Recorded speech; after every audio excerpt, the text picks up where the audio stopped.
Bienvenue à Point de vue. Nous discutons aujourd'hui de la procédure de levée de l'immunité parlementaire d'un député, et en particulier, en l'occurrence, du député Ousmane Sonko, le leader de PASTEF Les Patriotes.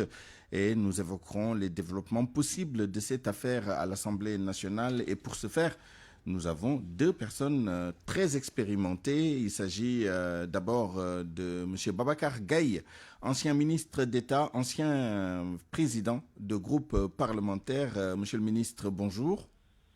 Bonjour. Nous sommes également avec M. Alioune Souaré, député spécialisé en droit parlementaire et en droit des collectivités territoriales. Honorable député Alioune Souaré, bonjour.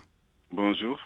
Je commence avec vous. Le bureau de l'Assemblée nationale doit se réunir à l'instant, au moment même où nous parlons, à l'effet d'examiner, ou en tout cas, à l'effet de discuter de la demande de levée de l'immunité parlementaire du député Ousmane Sonko, le leader de PASTEF les Patriotes. Est-ce que vous pouvez assez brièvement nous expliquer la procédure et nous donner les étapes principales, les plus importantes de la procédure? Bon, je vous remercie et je remercie remercie mon co-débatteur et surtout nos auditeurs. Bon, comme vous l'avez si bien dit, moi je crois que le bureau s'est réuni pour examiner les affaires courantes. Dans l'ordre du jour de la convocation, effectivement, Voilà, il n'est pas dit explicitement qu'il s'agit de discuter de la demande de levée de l'immunité voilà, parlementaire. Il est important de le souligner. Et certainement, il y aura d'autres sujets qui vont être discutés. Mais pour l'essentiel, le problème de l'immunité parlementaire est régi par les dispositions de l'article 51 et 52. L'article 51 définit les règles, c'est-à-dire les conditions dans lesquelles le député peut exercer cette immunité parlementaire. L'article 52 définit clairement la procédure de levée de l'immunité parlementaire ou la demande de suspension des poursuites engagées à l'encontre d'un député. Bon, aujourd'hui, nous sommes actuellement dans la phase de l'exercice des dispositions de l'article 52. Ce qui va se passer, à la suite d'une demande de levée d'immunité parlementaire ou peut-être à la suite d'une demande de suspension des poursuites à l'encontre de députés, il est constitué ce qu'on appelle une commission ad hoc.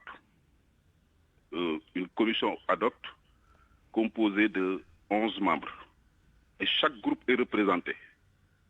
Et c'est cette commission ad hoc qui maintenant aura un président, un vice-président, un rapporteur. Et maintenant, cette commission va convoquer monsieur le concerné pour l'entendre sur la question. C'est-à-dire donc le député qui est visé par la levée d'immunité parlementaire. Bon, maintenant, cette disposition permet au député de venir avec son assistant qui se chargera de sa défense. Mais le défenseur doit être choisi parmi les députés. Bon, maintenant, après avoir entendu le concerné, ses défenseurs, il est produit un rapport qui sera maintenant soumis à la plénière. Et maintenant, dans cette plénière, seuls auront droit à la parole le président de la commission, un membre du gouvernement, donc le concerné, ou quelqu'un qui a un avis contraire. Très bien. On n'en est pas encore là. Je voudrais demander à M. Babacar Gaye de peut-être réagir à l'étape actuelle, puisque la procédure pourrait se poursuivre. Personne ne sait. Mais à l'état actuel des choses, en admettant que le bureau de l'Assemblée nationale réuni aujourd'hui se penche sur, entre autres, la demande de levée de l'immunité parlementaire de M. Ousmane Sonko, est-ce que vous êtes satisfait du déroulement des choses jusqu'à la date d'aujourd'hui? Écoutez, je ne suis pas habilité à apprécier de la qualité de ce qui est fait, parce que je ne connais pas les tenants et les aboutissants, ce que j'en sais, c'est ce qu'en rapporte la presse, mais sur ce qui concerne les procédures à l'Assemblée nationale, je voudrais juste renforcer ce que vient de dire mon ancien collègue et frère Alioune Souaré, qui en la matière quand même peut apporter des informations importantes. Je voudrais juste ajouter, pour ce qui concerne cette affaire, qui concerne l'Assemblée nationale, ou bien la tenue de la réunion d'aujourd'hui, rappeler que la réunion du bureau de l'Assemblée nationale sera suivie naturellement de la réunion de la conférence des présidents qui va, elle, décider de la mise en place de cette commission. Donc, certainement, ça passera par la commission des lois qui va, comme le stipule l'article 34 de la loi de 2002 portant le règlement de l'Assemblée nationale, mettre en place une commission, proposer une commission ad hoc, comme le dit Souaré, composée naturellement, comme il vient de le dire, et que cette commission ad hoc va procéder donc à la mise en affaire de cette demande de levée de l'immunité parlementaire. Je voudrais juste ajouter à ce que vient de dire donc le frère Souaré, qu'à la suite donc de cette audition, où, comme il le dit, le député peut être assisté par un de ses collègues comme défenseur, il y a que, à l'hémicycle, quand il s'agira d'étudier le rapport, il a dû oublier naturellement que le rapporteur de la commission a droit à la parole, le défenseur du député peut, à la place du député, prendre la parole si c'est souhaité, et enfin, comme il l'a dit, un député qui est contre la procédure peut prendre la parole. Donc, en finalité, il n'y aura pas de grand débat. Hein. C'est une affaire qui me semble être assez restreinte. Si on récapitule, il y a 5 personnes qui vont prendre la parole lors de la plénière. C'est le président de l'Assemblée nationale, le représentant du gouvernement, le député ou son défenseur, la personne qui est contre, et le rapporteur. Absolument. C'est-à-dire si la commission ad hoc décide en commission de lever de l'immunité parlementaire dans son rapport, c'est-à-dire de poser la levée de l'immunité parlementaire, il y aura deux camps qui vont se faire face.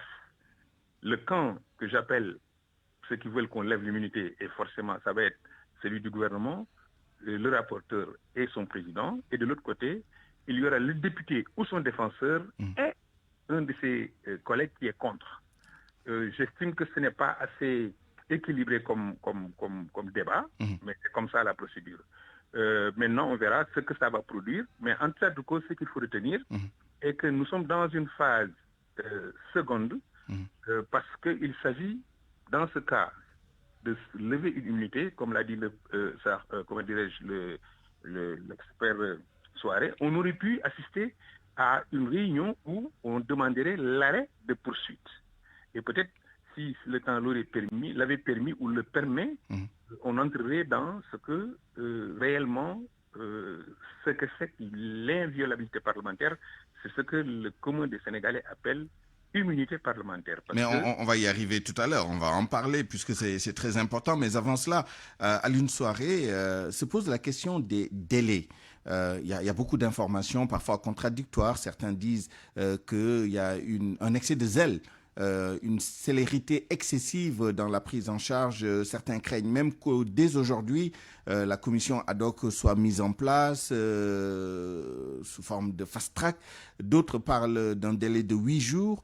Que je sache, j'ai lu les dispositions de la loi organique portant règlement intérieur visant donc cette question. Je ne vois pas de délai. Quels sont les délais d'après vous, raisonnables ou incompressibles? Exactement, moi-même je me suis posé la question quand j'ai vu certains de vos collègues, effectivement évoquer le délai de 8 jours. Bon, mais je pense qu'effectivement, dans la procédure, il n'est mentionné nulle part que le délai, effectivement, doit s'exercer peut-être dans 8 jours. Bon, ce qui se passe, moi, je pense que ce n'est pas un fait nouveau. Et si vous revisitez un peu, je crois que toutes les levées de l'immunité parlementaire qui sont précédées, bon, je crois que ça a été tout le temps comme ça. Le bureau se réunit. Aussitôt après, il y a la conférence des présidents, comme le soutient mon grand frère Babacar Gaye. Donc, qui tient sa réunion. Puis ensuite, il est constitué effectivement donc la commission ad hoc. Bon, maintenant, le timing, je crois que ça dépendra au niveau de la commission ad hoc. La commission ad hoc se réunira pour voir dans quelles dispositions ils vont aborder le sujet et à quel moment ils vont convoquer le concerné. Bon, maintenant, aussitôt terminé, peut-être c'est la plénière qui sera programmée. Alors, qu'est-ce que vous pouvez nous dire là-dessus, M. Babacar Gaye? Vous évoquiez tout à l'heure l'étape de la conférence des présidents, si je ne m'abuse. Je pense que c'est vous qui avez soulevé la question, qui est chargée de programmer la procédure. Est-ce que, ou alors basé sur votre expérience, quel est le délai moyen du traitement d'une demande de levée de l'immunité parlementaire d'un député? Il n'y a pas de délai prescrit par la loi. Tout dépend de la célérité avec laquelle la commission ad hoc souhaite traiter de cette question. Il s'agit aujourd'hui de régler une question dirimante qui empêche qu'un député puisse faire face à une accusation ou, j'allais dire, à une plainte qui le concerne. Sous ce rapport, l'immunité parlementaire dont on parle, qui est l'inviolabilité, protège le parlementaire et dans cette protection, il n'est pas possible de poursuivre un parlementaire ou de l'arrêter. Au Sénégal, je veux dire, dans d'autres pays, c'est assoupli depuis très longtemps. On a l'impression que nous restons toujours scotchés dans les raisons pour lesquelles Beaumarchais avait pu réussir en France pour que le parlementaire puisse échapper donc à la mainmise du pouvoir exécutif et du pouvoir judiciaire. Pour ce qui concerne ce cas, j'estime que la poursuite n'est pas encore engagée. C'est pourquoi le procureur de la République a envoyé le courrier demandant à ce que l'autorité législative puisse lever l'immunité parlementaire qui protège Ousmane Sonko et qui est d'ordre public. Cela signifie que même Ousmane Sonko ne peut pas renoncer à son immunité parlementaire. Donc, si le procureur obtient gain de cause par autorisation de l'Assemblée nationale, c'est en ce moment seulement qu'il pourra enclencher les poursuites en demandant certainement au juge d'instruction d'ouvrir une information judiciaire. Mais avant ça, aucune procédure n'était protégée par l'immunité parlementaire. Et c'est dommage qu'on en est arrivé à ce niveau, mais ailleurs, en France, en Belgique, dans beaucoup de pays aujourd'hui, et dans le Commonwealth surtout, entendre un parlementaire, le convoquer à la police, faire même une information judiciaire est permis sans lever son immunité parlementaire. Ce qui est refusé, c'est le fait de le traduire devant une juridiction, de le renvoyer et de l'arrêter. Très bien, je reste avec vous parce que vous évoquiez tout à l'heure une des éventualités, c'est que l'Assemblée nationale ne donne pas droit à la demande, donc la rejette pour une raison ou pour une autre. Est-ce que c'est quelque chose de possible, d'envisageable, dans quelles conditions? Absolument. L'Assemblée est souveraine. Et l'Assemblée aussi n'est pas assujettie à des pressions de l'extérieur, que ce soit de l'exécutif, du pouvoir judiciaire ou de l'opinion publique. Parce que, je le dis en passant, j'ai vu depuis hier que les défenseurs de la personne concernée ont envoyé un courrier à l'Assemblée pour lui demander L'Assemblée travaille de manière autonome. C'est pour justement respecter ce principe de la séparation des pouvoirs qu'on protège le parlementaire contre les abus possibles ou potentiels du pouvoir exécutif et du pouvoir législatif, à plus forte raison maintenant des pouvoirs qui ne sont pas constitués dans la République.